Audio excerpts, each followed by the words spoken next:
A first for the newly sworn-in Commander-in-Chief, President Joe Biden, calling for the Pentagon to review the national strategy on China. That includes a new task force as top national security experts warn of a growing threat in that region of the world. NewsNation correspondent Michael Schur is live for us in Washington, D.C. tonight with the very latest. Michael.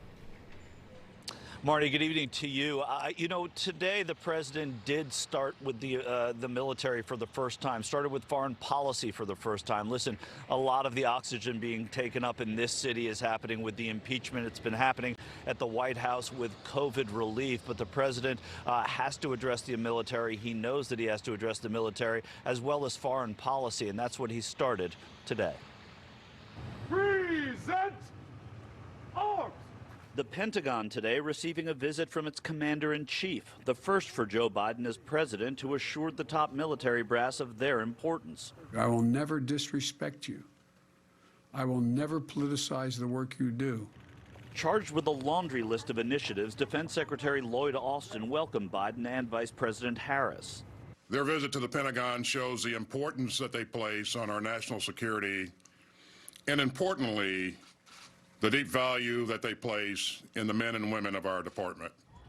Issues between those men and women are on the agenda of the new administration. The president saying he has directed the new secretary to take sexual assault in the military seriously. Every single person, no matter their gender identity, sexual orientation, race, or religious background, deserves to feel safe in the ranks. Along with this focus on harassment, the secretary has issued what he calls a stand-down directive for a dialogue to combat extremism in the military. Pentagon spokesman John Kirby explains. And procedures for reporting suspected or actual extremist behaviors in accordance with the DoD instruction. Former Republican aide and Navy veteran Donald Bramer says that these efforts can be problematic.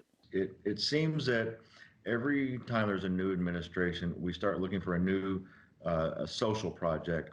And a lot of times that takes focus away from the mission at hand with the military. The focus, though, as the president offered, is still on the mission, including a review of China policy. And we need to meet the growing challenges posed by China to keep peace and defend our interests in the Indo-Pacific and globally. Despite the varied agenda, Donald Bramer says that visits like these from a new president are important. It's a good way to set the stage and to make people feel like, the country continues. We're still doing the business at hand. You both talked about that China task force. It's certainly something that's front and center at the Department of Defense. Lloyd Austin talking about it, even before this, when he was going through his confirmation hearing. So the president addressing that, also saying today that there will be sanctions against Burma or Myanmar as things develop there with the military coup. He says the United States is going to step in with sanctions. In Washington for NewsNation, I'm Michael Schur.